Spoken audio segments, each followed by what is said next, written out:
గత కొంతకాలంగా మలయాళ డబ్బింగ్ సినిమాలు తెలుగులో అదరగొడుతున్నాయి. 2018 ప్రేమలు, Manjummel boys, Bramayugam, goat life వంటి సినిమాలు తెలుగులో సంచలన విజయాలు సాధించాయి. మంచి కంటెంట్ ఉన్న సినిమాలకి భాషతో సంబంధం లేకుండా హిట్ చేస్తారు తెలుగు ప్రేక్షకులు. కాకపోతే ఇలాంటి కాన్సెప్ట్ తో తెలుగు వాళ్ళు చేస్తే కనీసం పట్టించుకోరు. తెలుగు టాప్ ప్రొడక్షన్ సంస్థలు మలయాళ సినిమాలు కొనడానికి ఆసక్తి కనబరుస్తున్నారు. అంటే మన పరిస్థితి అర్థం చేసుకోవచ్చు.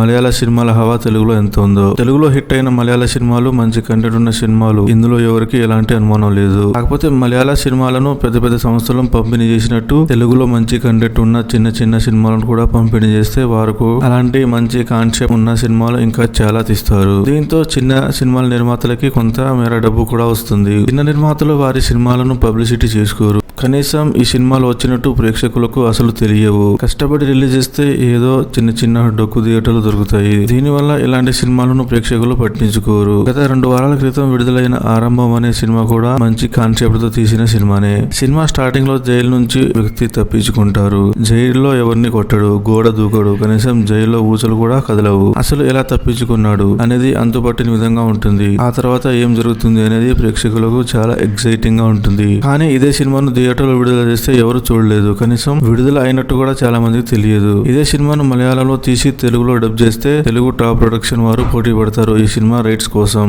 అని సోషల్ మీడియాలో కామెంట్ చేస్తున్నారు. రీసెంట్ గా ఈ సినిమా ఓటీటీలో విడుదలైంది. ఈ సినిమా చూసిన ఓటీటీలో ప్రేక్షకులు సోషల్ మీడియా ద్వారా తమ అభిప్రాయాన్ని తెలియజేస్తున్నారు. చాలా మంచి సినిమాని, థియేటర్లో ఆడవలసిన సినిమా రాంగ్ టైమ్ లో విడుదలైందని రకరకాల కామెంట్స్ పెడుతున్నారు. మొత్తానికి ఒక మంచి సినిమాను థియేటర్లో మిస్ అయిన వారు ఓటీటీలో